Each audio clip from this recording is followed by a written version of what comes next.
भर्खरै 12 दिएको विद्यार्थी भाइ बहिनीहरूलाई कमन इन्ट्रान्स एक्जामिनेसन भनेको के हो, यो इक्जामको फर्म्याट कस्तो हुन्छ, यो इक्जाममा हामीले कति मार्क्स ल्याउनु पर्छ, एमबीबीएस पढ्नको लागि के पढ्नु पर्छ, फिजिक्स केमिस्ट्री बायोलोजी बाहेक अरू के सब्जेक्ट पढ्नु पर्छ, यस्तै कुराहरू लिएर आएको छु। सानो छोटो भिडियोमा यस्तो कुराहरू जानेर बल्ल हामीले के गर्ने हो, आफ्नो प्रिपरेसन स्टार्ट गर्ने हो है। त्यही भएर के छ, यस्तो कुराहरू हामी सिकेको राम्रो हुन्छ। ल हेरौँ त, भिडियोको बारेमा सुरु गर्दाखेरि व्हाट इज सी भन्ने छ। सी भनेको के हो भन्दाखेरि यो सी भनेको कमन इन्ट्रान्स एक्जामिनेसन हो है। यसलाई हामी के भन्छौँ, कमन के छ entrance examination, right.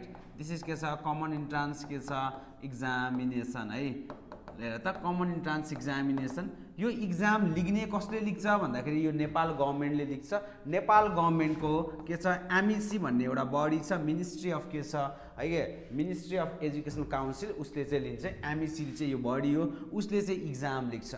इक्जामको pattern format हेरौँ है। इक्जामको फर्म्याटको बारेमा कुरा गर्दाखेरि, इक्जाम फर्म्याट गर्दाखेरि पेपर बेस्ड क्वेसन हुन्छ। कस्तो हुन्छ, पेपर बेस्ड इक्जाम हुन्छ, राइट। पेपर बेस्ड हुन्छ, पेपर बेस्ड, जसमध्ये यसमा 200 मार्क्स चाहिँ फुल मार्क्स हो है। 200 मार्क्स कति हुन्छ, फुल मार्क्स चाहिँ 200 हुन्छ। हरेक के छ एउटा क्वेसन बिगार्यो भने, हरेक एउटा क्वेसन बिगार्यो भने कति चाहिँ 0.25 चाहिँ के हुन्छ, नेगेटिभ मार्किङ हुन्छ। त्यो कारणले गर्दा वान क्वेसन रङ भयो भने तपाईको कति मार्क्स डिडक्सन, 1.25 मार्क्स के हुन्छ, डिडक्सन हुन्छ। मार्क्स के हुन्छ, डिडक्ट हुन्छ। हेर्नुहोस् त, डिडक्ट हुन्छ। 1.25 मार्क्स चाहिँ डिडक्ट हुन्छ। यसलाई भन्छौँ हामी के छ, नेगेटिभ मार्किङ हुन्छ, राइट। नेगेटिभ के हुन्छ, मार्किङ हुन्छ है, नेगेटिभ मार्किङ हुन्छ सी। अनि यो सी तपाईले पास गर्नुपर्छ। नेपालमा जुनसुकै फिल्ड मेडिकल के छ, मेडिकल रिलेटेड फिल्ड पढ्नको लागि यो सी चाहिँ तपाईले पास गर्नुपर्छ।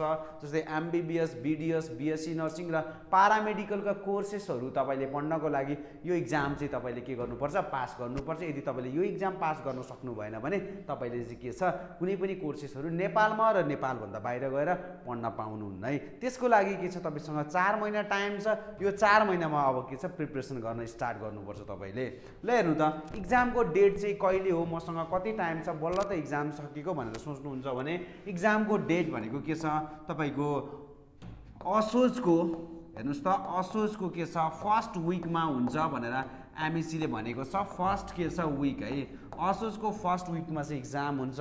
असोजको फर्स्ट विकमा इक्जाम हुनेवाला छ भनेपछि तपाईँ असोजलाई नहेर्नुहोस्, भनेपछि आजबाट सुरु गर्नुहोस्। जेठ, असार, साउन, भदौ, त हजुरसँग कति टाइम बाँकी छ, तपाईसँग के छ 4 मन्थ के छ टाइम बाँकी छ। 4 मन्थ टाइममा तपाईले के छ, तपाईले जानेको कुरालाई फेरि रिभाइभ गर्ने हो। हजुरले जानेको कुरालाई फेरि रिभाइभ गर्ने, रिभिजन गर्ने र के छ स्मार्ट तरिकाले पढ्ने हो है। के छ स्मार्ट के गर्ने हो, स्टडी गर्ने हो। हजुरले जानेको कुरालाई हामीले के गर्ने हो, स्मार्ट के गर्ने हो, स्टडी गर्ने हो यो 4 महिनामा, यो 4 महिनामा। अनि त्यसपछि अब फर इक्जाम्पल तपाईको 4 महिनामा भएन भने नेक्स्ट सी कहिले हुन्छ, नेक्स्ट सी कहिले हुन्छ भनेर सोच्नुहुन्छ भने आफ्टर, त्यो भनेको आफ्टर 1 इयर, 1 वर्ष तपाईले ड्रप लेख्नुपर्छ। यो कुरा ध्यान दिनु है। एक वर्षमा इक्जाम हुन्छ, त्यही भएर 1 वर्ष तपाईले फेरि ड्रप लेख्नुपर्छ। 1 वर्ष वेस्ट हुन्छ तपाईको है। वेस्ट भन्नुहुन्छ, इन्भेस्टमेन्ट भने पनि जे भने पनि वेस्ट नै भन्छु है। तर त्यही भएर यो 4 महिनामा निकाल्न सक्नुपर्छ इक्जामको डेट। त्यसो भए इक्जामको सिलेबस के कस्तो हुन्छ, कुन कुन सब्जेक्टहरू आउँछ भनेर तपाईलाई जिज्ञासा लागेको छ भने हेर्नुहोस् त, मैले के छ यहाँ फिजिक्सको बारेमा कुरा गरिदिएको छु। फिजिक्सको बारेमा कुरा गरेको छु भनेपछि फिजिक्समा यो टपिकबाट चाहिँ तपाईको मार्क्सहरू चाहिँ सोध्छ। जसमध्ये हेर्नुहोस् त, मेकानिक्सबाट के छ 10 नम्बर, हिट एन्ड थर्मोबाट 6 नम्बर, अनि जियोमेट्रिक एन्ड द फिजिकल अप्टिक्सबाट 6 नम्बर। यसो गरेर टपिकहरू डिभिजन गरेको छ। यसै गरी के छ, एमइसीले केमिस्ट्रीको, बायोलोजीको र म्याथको पनि गरेर डिभिजन गरिदिएको छ। भनेपछि सिलेबस तपाईले हेर्नुपर्छ। सबैभन्दा पहिला पढ्नुपर्ने कुराहरू के छ, कुन च्याप्टर इम्पोर्टेन्ट छ, कुन के छ टपिक इम्पोर्टेन्ट छ भनेर तपाईले त्यो हेर्नुपर्ने जरुरी छ। नेक्स्ट तपाईले बुझ्नुपर्ने कुरा भनेको यसमा हेर्नुहोस् त, नेक्स्ट तपाईले बुझ्नुपर्ने कुरा भनेको के हो त सिलेबस पढ्ने बेलामा भन्दाखेरि हजुरले के छ +2 को बुक चाहिँ लिएर आउनु पर्यो है। +2 को बुक लिएर आउनु पर्यो। काठमाडौँ आउँदाखेरि त्यसै आउने होइन, मोबाइल मात्रै लिएर र कपडा मात्रै लिएर। तपाईले +2 को बुक पनि लिएर आउनुस् र +2 को बुकबाट म्याक्सिमम कति छ तपाईको 90% क्वेशन चाहिँ त्यहीबाट फर्स्ट आउँछ।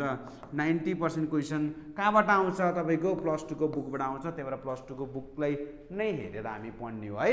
अनि यो सिलेबस चाहिँ हजुरले कहाँबाट पाउनु भयो होला भन्नुहुन्छ भने एमइसी को वेबसाइटमा गएर पनि तपाईले डाउनलोड गर्न सक्नुहुन्छ। तर एमइसी को वेबसाइटमा गएर डाउनलोड गर्नुभन्दा हजुरलाई सजिलो तरिका मैले भनिदिन्छु। यो क्यूआर कोडलाई स्क्यान गर्नुस्। यो क्यूआर कोडलाई स्क्यान गर्नुस्। तपाई टेलिग्राममा जानुहुन्छ। टेलिग्राममा जानुहुन्छ। यो टेलिग्राममा तपाईको के कुरा हुन्छ भन्दाखेरि यस्तो नोटिसहरु हुन्छ राइट। यस्तो नोटिस हुनुहुन्छ। सी को PYQs हुन्छ। सी को के हुन्छ पास्ट इयर क्वेशन हुन्छ यहाँनिर है। सी को पास्ट इयर क्वेशन हुन्छ र सिलेबसहरु सबै नोटिसहरु यसमा आउँछ। यो चाहिँ तपाईले जोइन गर्नु होला है। यो गएर यो चाहिँ तपाईले जोइन गर्नु ढिला नगरिकन। अनि अर्को कुरा त अब के कसरी पढ्ने के गर्ने मैले त स्टार्टै गरेको छैन। यहाँ त यस्तो धेरै झमेला रहेछ भनेर सोच्नु भएको छ भने त्यस्तो झमेला छैन है। कसरी पढ्ने र के गर्ने भनेर सोच्नु भएको छ भने सबभन्दा मेन कुरा तपाईँ डिसाइड गर्नुहोस् कि तपाईँ के गर्नुहुन्छ सेल्फ स्टडी गर्ने कि हेर्नुहोस् है सेल्फ स्टडी गर्ने कि सेल्फ स्टडी गर्ने तपाईँ डिसाइड गर्नुहोस्। होइन म सेल्फ स्टडी गर्दिनँ भने मैले के छ मैले कुनै पनि कोचिङ सेन्टर जोइन गर्छु। मैले कुनै पनि के छ है कोचिङ जोइन गर्छु। हेर्नुहोस् त कोचिङ जोइन गर्ने सोच्नु भएको छ भने फेरि दुईटा अप्सन आउँछ। एउटा भनेको अनलाइन घरमै बसेर जोइन गर्छु, अर्को भनेको फिजिकल जोइन गर्छु इन्स्टिट्युटमा आएर। हेर्नुहोस् त यानि कि के छ अफलाइन जोइन गर्छु भनेर सोच्नु सक्नुहुन्छ। दुईटा हुन्छ। अब तपाईलाई सुरुमा डिसिजन लिनुस्। यो सेल्फ गर्छु भने के छ सेल्फ मात्रै पोसिबल नहोला। तपाईले सेल्फ गर्नको लागि म टिप्स दिन्छु। तपाईले युट्युबबाट चाहिँ हेल्प लिन सक्नुहुन्छ है। युट्युबबाट चाहिँ तपाईले हेल्प लिन सक्नुहुन्छ। एउटा युट्युब च्यानल भनेको चाहिँ नेपालीबाट हेर्ने भने हाम्रो भइहाल्यो इन्ट्रान्स नेपालको। अरु इन्डियन च्यानल नि फलो गर्न सक्नुहुन्छ फिजिक्स वाला र अनि के छ अनएकाडेमीहरु पनि तपाईले के छ फलो गर्न सक्नुहुन्छ। अब के छ अनलाइन लिग्ने हो या के छ फिजिकल लिग्ने हो भने दुईटा कुरामा ध्यान दिनुपर्छ।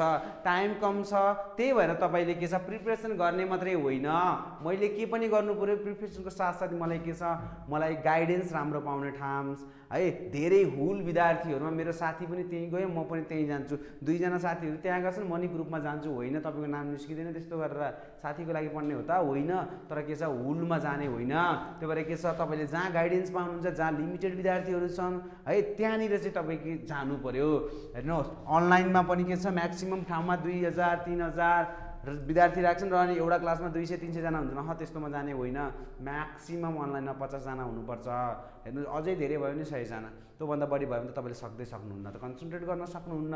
र अर्को फिजिकल क्लासमा तपाईको म्याक्सिमम तपाईको सोच्नुस् त +2 मा तपाईले पढ्दाखेरि कति जना राख्नुहुन्छ 100 जना नै कति जना 40 जना 50 जना यस्तै राख्नुहुन्थ्यो नि हैन र हो त्यति जनामा कस्तो तपाईलाई बुझ्न त गाह्रो हुन्थ्यो भनेपछि झन् धेरै सेक्सन भयो धेरै के छ एउटै क्लासमा 100 जना राख्ने बुझ्नु होला। तपाईले सोच्नुस् त त्यो इम्पोसिबल कुरा छ। यहाँ 100 हैन कि यहाँ 120 जना 130 जना स्टुडेन्टहरु पनि राखेर हामी पढाउनुहुन्छ है। त्यहाँ के सोच्ने हो त्यहाँ जाने हो प्रिपरेसन मात्रै गर्ने भने जाँदा हुन्छ तर नाम निकाल्ने हो भने त गाह्रो हुन्छ। तपाईले गर्न सक्नु हुँदैन किनकि सबैको लागि एउटै हुँदैन। कोहीले 120 जनामा पढेर नाम निकालेका छन् ननिकालेको होइन निकाल्नु भएको छ।